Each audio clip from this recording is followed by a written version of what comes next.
अभिभाषण सदन को सुनाया। ये अभिभाषण अध्यक्ष महोदय, मुझे लगता है कि इससे पूर्व में जितने भी अभिभाषण पढ़े गए हैं उन सब में सबसे छोटा और सबसे अधिक दूरदर्शिता के साथ दिखाया गया अध्यक्ष महोदय। और ये अभिभाषण नहीं अध्यक्ष महोदय, ये अभिभाषण राज्यपाल जी के द्वारा जो पढ़ा जाता है, पूर्व में भी पढ़े गए और इस बार भी पढ़ा गया, सदन को बताया गया। अध्यक्ष महोदय, ये अभिभाषण नहीं, ये सरकार का एक श्वेत पत्र होता है और इससे बिल्कुल ये स्पष्ट है कि सरकार झारखंड के लिए क्या करना चाहती है और इस राज्य को किस दिशा में ले जाना चाहती है। हम सब जानते हैं अध्यक्ष महोदय, पूरा देश जानता है कि झारखंड देश का सबसे पिछड़ा राज्य है और यहां पर सबसे अधिक आदिवासी, दलित, पिछड़ा, अल्पसंख्यक, किसान, मजदूर तबके के लोग वास करते हैं। कहने को तो अध्यक्ष महोदय, देश आजाद होने के बाद देश के सबसे बड़े, बल्कि दुनिया के गिने चुने उद्योगों में से, बड़े उद्योगों में से कई उद्योग इसी राज्य में लगा। चाहे हम बोकारो स्टील प्लांट की बात करें, चाहे चिस्सी की बात करें, चाहे देश का पहला खाद उत्पादन करने वाला सिंदरी फर्टिलाइजर फैक्ट्री की बात करें,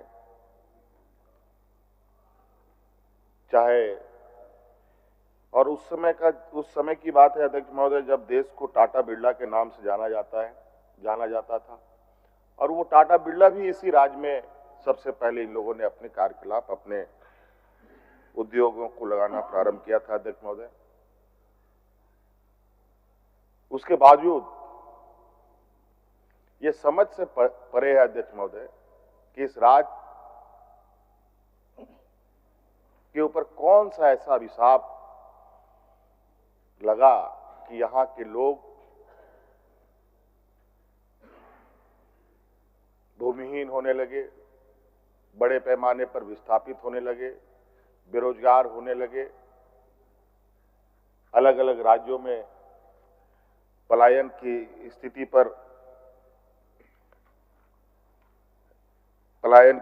स्थिति बनी रही।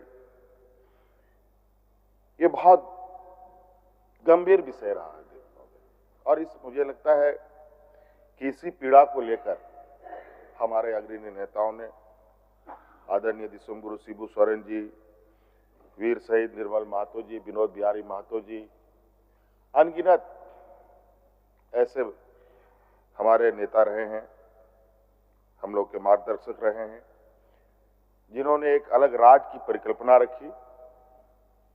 और ये भी हम सब जानते हैं, जब अलग राज्य की परिकल्पना रखी गई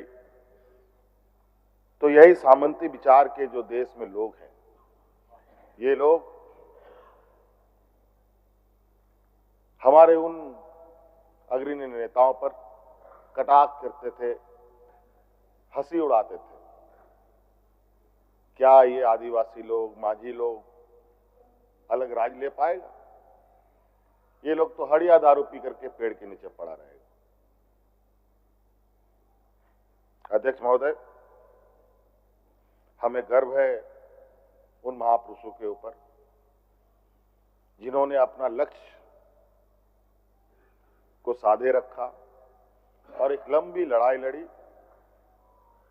और अंतोगत्वा 2000 ईस्वी में जो लोगों को असंभव लगता था वो संभव करके दिखाया, अलग राज करके दिया। माननीय हमारे विपक्ष के लोग बराबर इस बात को कहते हैं कि आदरणीय अटल बिहारी वाजपेयी जी ने राज्य को अलग किया। ये बात सही है अध्यक्ष महोदय, अटल बिहारी वाजपेयी जी तत्कालीन प्रधानमंत्री थे। उन्होंने इस बात पर मुहर लगाई जरूर, लेकिन यह भी सत्य है अध्यक्ष महोदय कि गरीब, गुरुआ, किसान, मजदूर, इन सब लोगों को कोई हक, अधिकार उसके घर पे लाके नहीं देता है अध्यक्ष महोदय, उसके दरवाजे पे लाके नहीं देता है अध्यक्ष महोदय। उसके लिए उसको संघर्ष करना पड़ता है,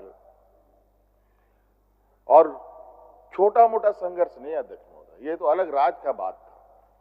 और इस राज की लड़ाई दिन, महीने नहीं, साल नहीं, बरसों बरस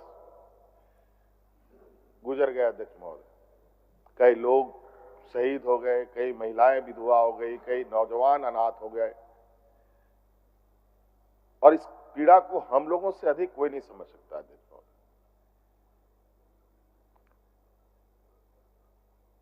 2000 ईस्वी के बाद 2019 तक इस राज को क्या मिला अध्यक्ष महोदय?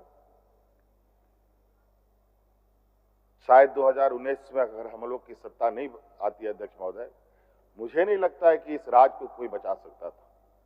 ये एक ऐसे दलदल में इसको ढकेलने का प्रयास हुआ अध्यक्ष महोदय कि जहां ये दोबारा उभर ना पाए। और अध्यक्ष महोदय, उस समय याद कीजिए, लोग यहां हाथ में राशन कार्ड लेकर के भात करके मर रहा था अध्यक्ष महोदय। किसान आत्महत्या करने के लिए मजबूर थे अध्यक्ष महोदय। कई किसानों ने आत्महत्या किया अध्यक्ष महोदय, उसका गवाह मैं भी रहा हूं अध्यक्ष महोदय। मैंने देखा उन किसानों को जिन्होंने आत्महत्याएं की, जो भूख से मरे अध्यक्ष महोदय, उनको भी मैंने अपनी आंखों से देखा। ये स्थिति हमारे विपक्ष के लोगों ने इस राज का एक लंबे शासनकाल में इन लोगों ने बनाया अध्यक्ष महोदय। और अध्यक्ष महोदय, हम लोगों की सरकार 2019 में महागठबंधन की सरकार बनी, और उस समय भी सरकार को सत्ता से बेदखल करने के लिए कई तरीके के हथकंडे अपनाए। मैं नहीं जाना चाहूंगा उस विषय पर, लेकिन उन वक्त का मैं कुछ विषय आपके सामने रखता हूं कि जो हम लोग चूंकि राजनीतिक क्षेत्र में है तो इन सब चीजों पर नजर रहती है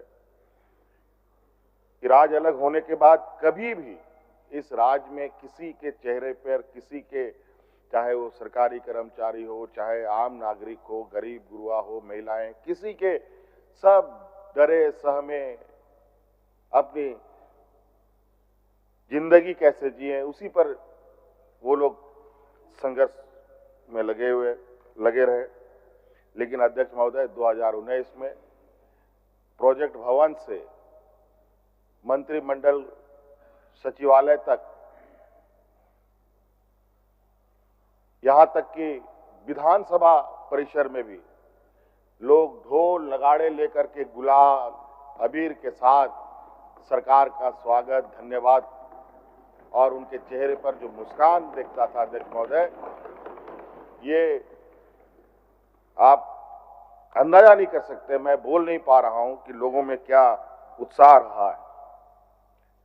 कहीं ना कहीं अध्यक्ष महोदय, आज दोबारा सरकार को इस मकाम में पहुंचाने का इस राज्य की जनता का एक बहुत बड़ा भूमिका है अध्यक्ष महोदय, और मैं उनका भी आभार प्रकट करता हूं अध्यक्ष महोदय। और अभिभाषण में अध्यक्ष महोदय बिल्कुल स्पष्ट रूप से है, और हम इस बात को जानते हैं हमें कहां से काम करना है, और हमने बार बार ये कहा है, हमारा ये सरकार ये प्रोजेक्ट बिल्डिंग से चलने वाली सरकार नहीं है, ये गांव देहात से चलने वाली सरकार है। गरीब गुरुआ की, यहाँ के किसानों के, यहाँ के नौजवानों के, यहाँ के महिलाओं के, यहाँ के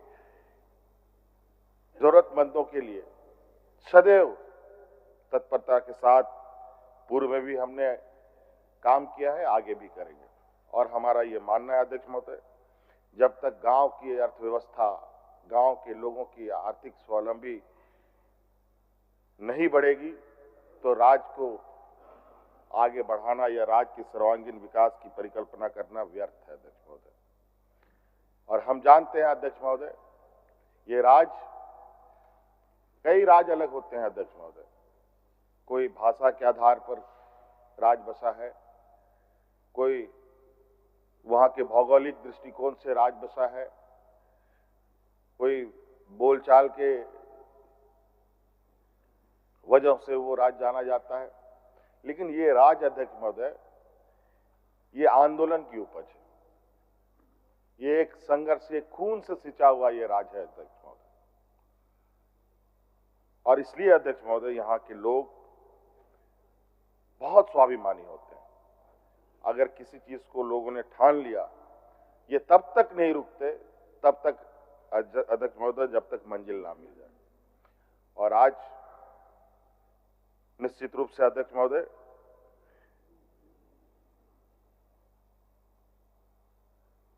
राज्यपाल महोदय के अभिभाषण में हमारा लक्ष्य स्पष्ट है। इस राज्य के हर वर्ग और जो हमारे शहीदों का सपना है, उसको पूरा करने का हम लोग, पूरी सरकार कटिबद्ध है अध्यक्ष महोदय। और आप देखेंगे अध्यक्ष महोदय, हम लोगों ने तो लगभग 2019 के सरकार के कार्यकाल में लगभग राज्य के सर्वांगीण विकास के नींव हम लोगों ने डाल दिए। अब उस पर बिल्डिंग खड़ा करने की आवश्यकता है अध्यक्ष महोदय। ये पूरा लगभग हम लोगों ने जो एक जमीनी स्तर का जो विषय है वो हमारे पहले ही तैयार है।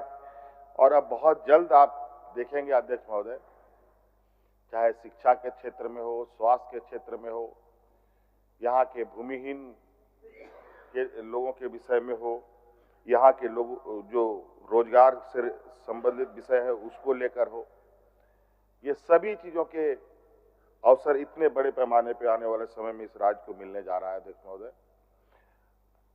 अध्यक्ष महोदय, चूंकि अभिभाषण है, अभिभाषण पर हम अपनी बातों को रख रहे हैं, और मैं बहुत बोलने के इच्छा में भी नहीं हूं, बल्कि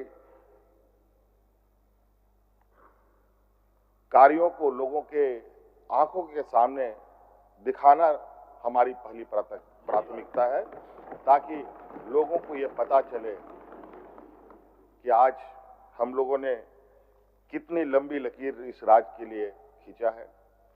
बहुत सारे माननीय 7 बार, 8 बार, 9 बार, 10 बार यहाँ माननीय सदस्य लोग जीत के आए हैं अध्यक्ष महोदय।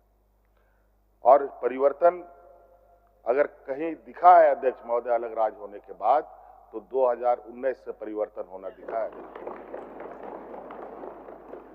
चाहे आधारभूत संरचना को लेकर हो, चाहे अध्यक्ष महोदय पर्यटन के क्षेत्र में हो, चाहे अध्यक्ष महोदय रोजगार सृजन को लेकर हो,